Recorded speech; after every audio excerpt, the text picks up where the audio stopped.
कोपरगाव शहरातील धारणगाव रोडवरील प्राजक्ता प्लाझा परिसरात जुन्या वादातून एका तरुणावर जीवघेणा हल्ला झाल्याची धक्कादायक घटना घडली आहे।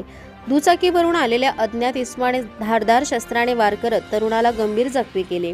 या हल्ल्यात राहुल अप्पा पवार वय वर्ष 24 राहणार ब्राह्मणगाव हा तरुण जखमी झाला आहे। ही घटना दुपारी सुमारे 12:30च्या सुमारास घडली। मिळालेल्या माहितीनुसार राहुल पवार न्यायालयीन कामानिमित्त कोपरगावात आले होते। काम आटपून घरी परतत असताना अचानक दुचाकीवरून आलेल्या अज्ञात इसमाने त्यांच्यावर हल्ला केला। हल्लेखोराने धारदार शस्त्राने वार करताच राहुल पवार गंभीर जखमी झाले। नंतर त्यांना ग्रामीण रुग्णालयात दाखल केले असून त्यांच्यावर उपचार सुरू आहेत। दरम्यान हल्ल्यानंतर आरोपी फरार झाले असून पोलिसांनी शोध मोहीम सुरू केली आहे।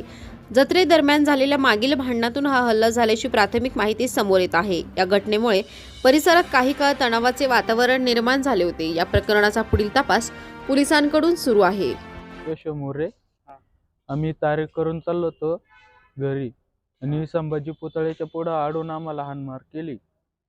एकाचं नाव आहे वैभव शिंगाडे आणि एक मंगेश साळवे आणि एक तो शाहीनाथ निक्कम।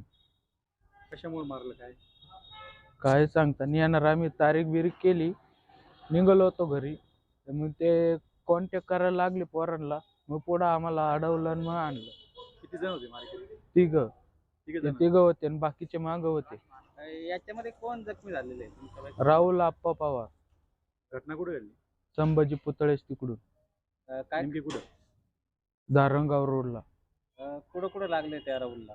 पुऱ्या पाठीला, मानीला लागलंय पाठीला। कशाने मारहाण केली?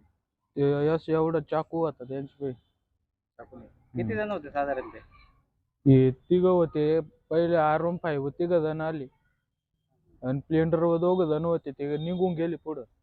आणि R15 वाला येऊन डायरेक्ट थांबले आणि आम्हाला हाणमार सुरू केली।